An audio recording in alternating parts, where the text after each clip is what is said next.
Patuloy pa rin ang epekto ng northeast monsoon o hanging amihan sa malaking bahagi ng Luzon. Samantala, ito namang easterlies o yung mainit na hangin galing sa Karakatang Pasipiko ang umiiral sa bahagi naman ng Visayas at sa Mindanao. Dahil sa easterlies, makakaranas tayo ng mga kalat-kalat na pag-ulan na may pakulog at pakidlat sa silangang bahagi ng Mindanao. At dahil naman sa amihan, makakaranas rin tayo ng mga kaulapan na may mahihinang pag-ulan sa silangan at hilagang bahagi ng Luzon. Sa nalalabing bahagi ng ating bansa, kasama na dyan ang Metro Manila, ay maaliwala sa panahon na ating inaasahan, may tsansa pa rin ng mga light rain sa pag-ambon na dala ng amihan sa Metro Manila and the rest of Luzon. Samantalang tsansa naman ng thunderstorms ang posible nating maranasan sa buong Visayas at nalalabing bahagi ng Mindanao.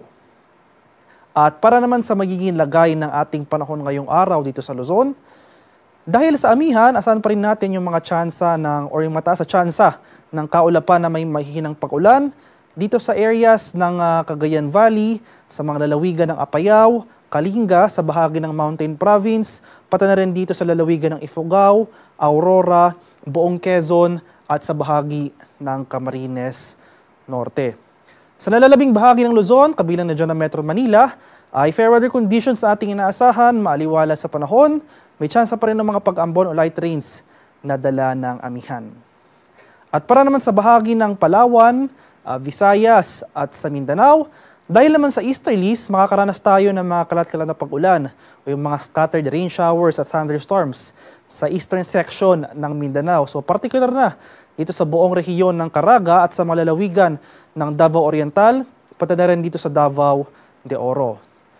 Dito sa Palawan, buong Visayas at rest of Mindanao, pagpapatuloy itong generally fair weather conditions, mainit at maalinsangang panahon, especially dito sa areas ng Visayas at Mindanao. Pagsapit ng hapon hanggang sa gabi, magdala pa rin tayo ng pananggalang sa ulan dahil may tsansa pa rin na makaranas tayo ng mga thunderstorms.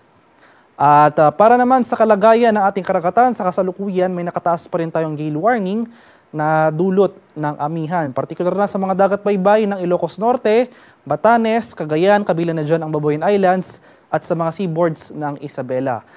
Kaya sa ating mga kababayang mangingisda at may mga maliliit na sasakyang pandagat sa mga nabanggit na baybayin, kung maaari ay huwag po muna tayong pumalaot dahil posible tayong makakaranas ng maalon hanggang sa napakaalong karagatan sa mga nabanggit na lugar. At para naman sa ating 3-day extended weather outlook sa mga piling syudad o sa mga piling lugar ng ating bansa, simula bukas, araw ng Biyernes hanggang sa Linggo, inaasahan natin ang tuluyang paghina ng hanging amihan.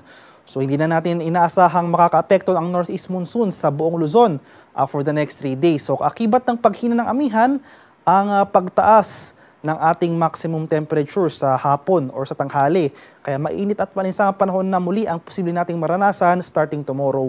Magdala pa rin tayo ng payon dahil posible pa rin yung mga tsansa ng thunderstorms pagsapit nga ng hapon hanggang sa gabi. Temperature forecast para sa Metro Manila sa susunod na 3 araw, posible maglaro mula 23 to 34 degrees Celsius.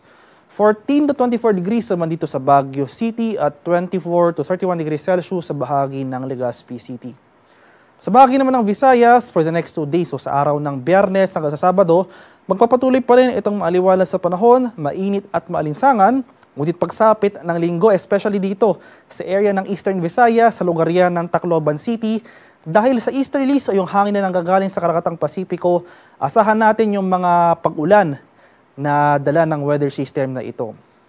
Temperature forecast para sa Metro Cebu for the next 3 days, posibleng maglaro mula 25 to 32 degrees Celsius.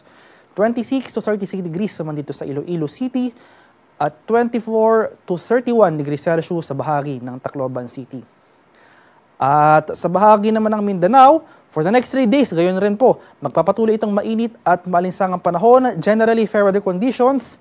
Generally fair weather conditions simula umaga hanggang sa tanghali, ngunit posible pa rin yung mga tsansa ng thunderstorms pagsapit nga ng hapon hanggang sa gabi.